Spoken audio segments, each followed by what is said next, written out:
Je dis à l'opposition, puisque votre dernière carte, c'est Ousmane Ngom, je vais le changer. Je vais le changer, mais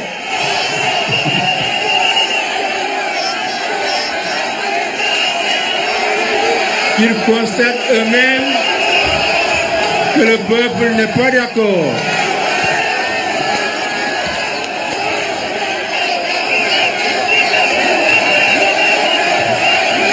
Bon, alors d'accord.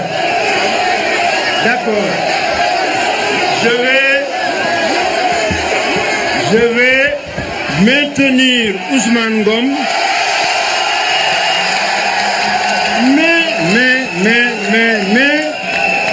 mais je vais lui enlever les élections. Puisqu'il est militant du PDS. Et je vais donner la gestion des élections à un autre.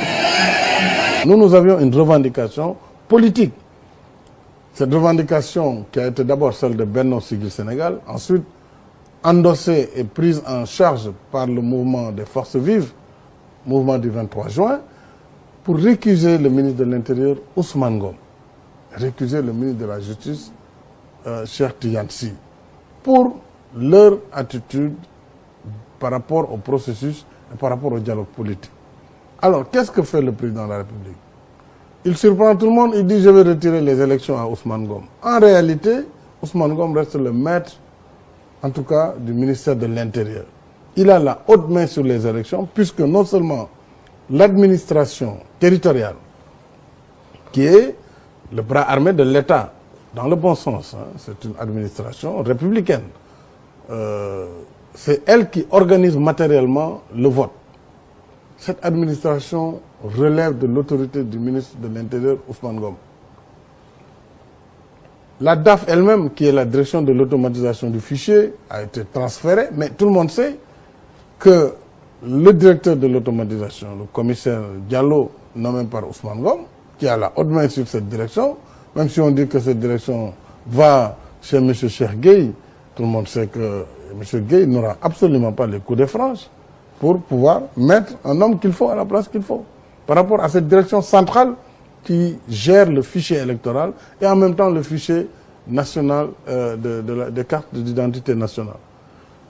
Je pense qu'il aurait été plus simple si le président voulait effectivement aller dans le sens de la revendication qu'il changeât le ministre de l'Intérieur, Ousmane Ngom. C'était plus simple. Il a une position où il peut continuer à servir la République et la nation tout en créant un climat d'apaisement. Mais là, c'est un non-événement, c'est une diversion, j'allais même dire une farce de mauvais goût, puisque nous ne sommes pas là pour jouer. Nous voulons aller vers des élections apaisées et aujourd'hui, le président nous sert en fait voilà, une farce. Donc il n'y a absolument rien par rapport à la revendication qui a été faite et nous continuons à poursuivre. En plus, le ministre chargé des élections, il est encore dans les locaux du ministre de l'Intérieur. Ce dernier est ministre d'État quand lui, il vient d'être fraîchement nommé ministre, lui qui était sous sa tutelle. Comment voulez-vous, dans ce contexte psychologique et politique, que M. Cheikh Gueye ait les coups de franche pour gérer les élections?